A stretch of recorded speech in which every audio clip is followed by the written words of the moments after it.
نتائج مباريات أمس، سواء بطولة دوري أبطال أفريقيا دور ربع النهائي، ومعانا كمان الدوري المصري والدوري السعودي والدوري الألماني والدوري القطري.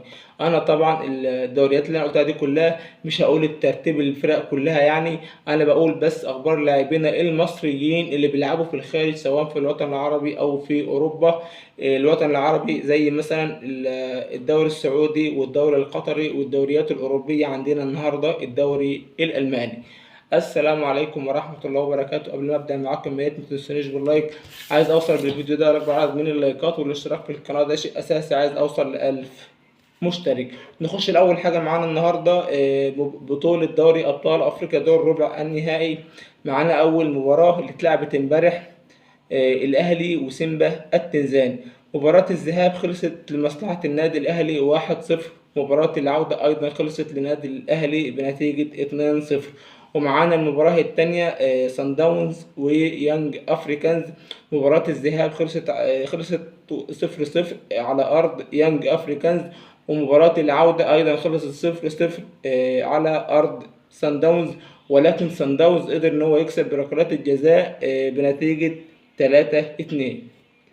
كده النادي الاهلي هيلاعب اللي هيفوز من مازيمبي وبيترو اتلتيكو. اللي هيفوز من مازيمبي وبيترو اتلتيكو هيواجه النادي الاهلي في دور نصف النهائي.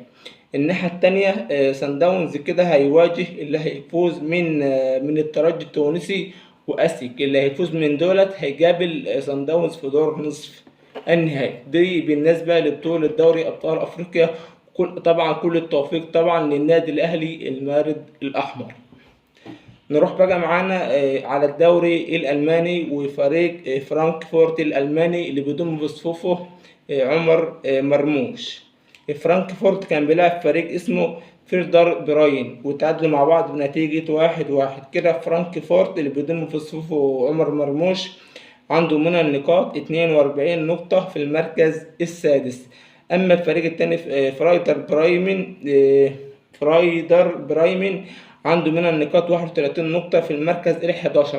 أنا ليه بقول ترتيب الفريق التاني اللي هو بيلعب فرانكفورت؟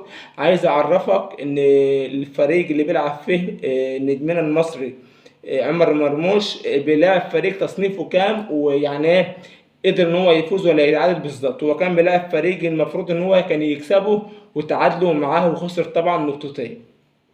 كده طبعا زي ما قلت لكم عنده من النقاط 42 نقطة في المركز السادس، والفريق التاني عنده 31 نقطة في المركز ال11. نروح بقى على طول على الدوري السعودي، وكان فيه مباراتين. أول مباراة معانا الاتحاد السعودي اللي بيضم في صفوفه أحمد حجازي، كان بيلاعب نادي التعاون السعودي. والمباراة خلصت بنتيجة 0-0. كده الاتحاد السعودي عنده 47 نقطة في المركز الرابع، والتعاون السعودي أيضا عنده 47 نقطة بنفس رصيد النقاط، ولكن في المركز الخامس ونادي الاتحاد في المركز الرابع عشان يتفوق عليه بعدد الأهداف.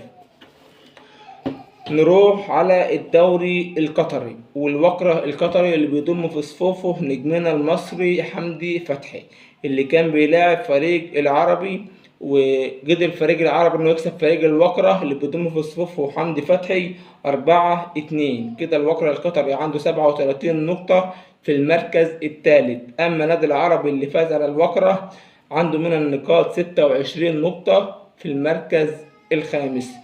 واخر مباراة معانا امبارح كانت في الدوري المصري، مباراة بيراميدز وطلائع الجيش اللي اتعادلوا مع بعض بنتيجة 0-0. كده بيراميدز عنده 26 نقطة في المركز الرابع، اما طلائع الجيش عنده من النقاط 21 نقطة من 9 في المركز التاسع. بيراميدز عنده 26 نقطة في المركز الرابع، ولكن لعب 13 مباراة فقط لا غير. أما طلائع الجيش عنده 21 نقطة في المركز التاسع، ولعب 15 مباراة. وبكده أكون وصلت معاكم لنهاية فيديو النهاردة. أتمنى من أي حد يكون شاهد الفيديو لحد دلوقتي يا ريت ما يبخلش عليا باللايك. عايز أوصل بالفيديو ده لأكبر عدد من اللايكات والاشتراك في القناة. الاشتراك في القناة يا جماعة، الاشتراك في القناة. أنا مستني الدعم من إخواتي الأهلاوية. أي حد يكون بيشاهد الفيديو ده أو أي حد فتح القناة بتاعتي في الفيديو ده أو بأي فيديو تاني وشافني، بتمنى منكم، أنا بوصيه إن هو يشترك في القناة. عايز أوصل ل1000 مشترك. والسلام ختام.